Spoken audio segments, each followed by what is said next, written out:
warahmatullahi wabarakatuh. Perkenalkan, nama saya Putri Wulandari. Saya dari kelas 12 pada 30. Di sini saya akan menjelaskan hasil dari makalah kami yang berjudul Sistem Informasi Rumah Sewa. Di sini saya akan menjelaskan di bagian bab satunya. Yang pertama, bab 1, Project Carter, itu ada latar belakang. Latar belakang yaitu rumah sewa adalah tempat tinggal yang disewakan oleh pemilik rumah kepada orang lain. Rumah sewa juga sering disebut rumah kontrakan atau rumah kosan. Rumah kontrakan atau kosan sangat banyak dicari oleh banyak orang, apalagi para mahasiswa yang sedang menempuh ilmu di daerah jauh akan kampung halaman mereka. Lalu permasalahan. Di permasalahan yaitu rumah kosan sebagian besar penyewa ialah para mahasiswa yang dari kota lain jauh akan keluarga, menyebabkan mahasiswa harus mandiri. Hal-hal baru akan banyak dilalui oleh mahasiswa dari sisi positif maupun sisi negatif. Bagi mahasiswa baru, apalagi mahasiswa yang sedang merantau di kota lain untuk menempuh ilmu, masih banyak yang belum tahu atau mengerti akan lingkungan sekitar. Pasti sangat sulit untuk mengetahui di mana letak kos di dekat kampus. Lalu ada tujuan dan manfaat. Di sini tujuan dari pembuatan sistem informasi berbasis web ini adalah agar dapat dilihat oleh masyarakat, khususnya mahasiswa, ya dalam penggunaan sistem informasi ini tersebut. Manfaat pembuatan sistem informasi berbasis web ini ialah mempermudah dalam mencari informasi tentang kos. Yang kedua, sebagai alat untuk menentukan pilihan kos dengan harga terjangkau dan fasilitas yang memadai. Lalu ada metode penelitian. Metode penelitian untuk mendapatkan data dan informasi yang secara nyata, penulis akan menggunakan penelitian deskriptif yang bertujuan untuk menggambarkan suatu hal yang akurat mengenai fakta-fakta dan objek yang sedang kami teliti secara nyata oleh penulis. Lalu ada metode pengembangan aplikasi.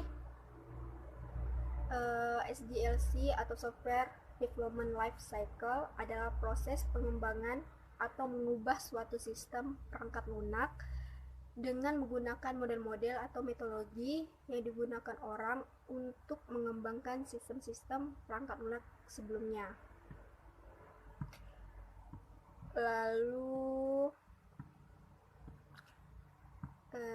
metode pengumpulan data. Penulis juga melakukan pengumpulan data, yaitu pengamatan atau observasi. Pengamatan ini kami lakukan dengan cara mengamati secara langsung objek di sekitaran kota Pontianak. Lalu ada studi pustaka. Studi pustaka, metode ini menggunakan internet sebagai mencari referensi berkaitan dengan judul yang diambil oleh kelompok kami. Lalu ada ruang lingkup. Ruang lingkup, dari pembahasan di atas, ruang lingkup ini akan membahas hal-hal berikut ini, yaitu merancang web dalam pencarian lokasi, harga, dan fasilitas. Lalu ada merancang web agar adanya pemberitahuan waktu akan berakhirnya sewa kos. Nah, lalu ada penjadwalan pengembangan perangkat lunak. Penjadwalan pengembangan perangkat lunak itu sebagai berikut. Segala sebuah keaktivitasan atau tugas-tugas akan selalu ditampilkan pada jaringan kerja di sistem informasi yang kami kerjakan. Lalu kami juga akan selalu memantau kegiatan apa saja yang dilakukan oleh kinerja kami dalam pengembangan sistem informasi tersebut. Lalu yang terakhir ada keuntungan yang diharapkan, yaitu berikut ini adalah keuntungan yang diharapkan dari proyek yang kami laksanakan. Dari sisi pembuatnya, yaitu mempermudah dalam membantu mahasiswa untuk mencari kos. Dari sisi pelanggannya atau mahasiswanya, mempermudah dalam mencari kos yang sesuai dengan harga dan fasilitas yang mereka inginkan.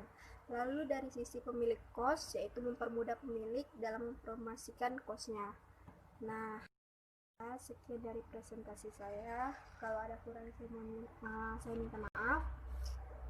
Nanti rekan saya akan menjelaskan di bagian bab 2-nya. Terima kasih. Assalamualaikum warahmatullahi wabarakatuh. Kenalkan, nama saya Agustia Fernanda, NIM saya 12184181. Di sini saya akan menjelaskan bab 2 project report. Ada beberapa bagian, yaitu analisis kebutuhan sistem, desain antarmuka, struktur navigasi, desain basis data. Analisis kebutuhan sistem adalah suatu kegunaan untuk mempelajari kebutuhan sistem yang nantinya akan digunakan sebagai perancangan sistem. Maka kebutuhan yang diperlukan ini berguna untuk menjalankan aplikasi agar diperoleh sesuai dengan harapan dan dapat berjalan dengan baik. Antara lain, 1. Analisis kebutuhan perangkat keras, yaitu untuk menjalankan sistem ini dibutuhkan perangkat keras.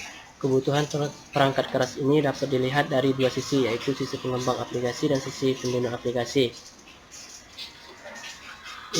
Yang selanjutnya, desain sistem. Desain sistem adalah tahap setelah analisis sistem dari siklus pengembangan sistem yang mendefinisikan suatu kebutuhan fungsional. Desain sistem yaitu menggambarkan bagaimana suatu sistem dibentuk, dapat berupa penggambaran, perancangan, dan pembuatan sketsa atau pengaturan dari beberapa elemen yang terpisah ke dalam satu kesatuan yang utuh dan berfungsi.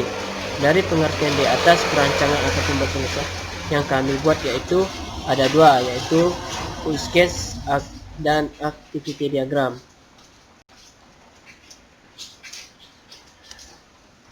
Desain basis data. Di sini ada pelanggan, ID pelanggan, nama pelanggan, alamat, email, nomor HP, password.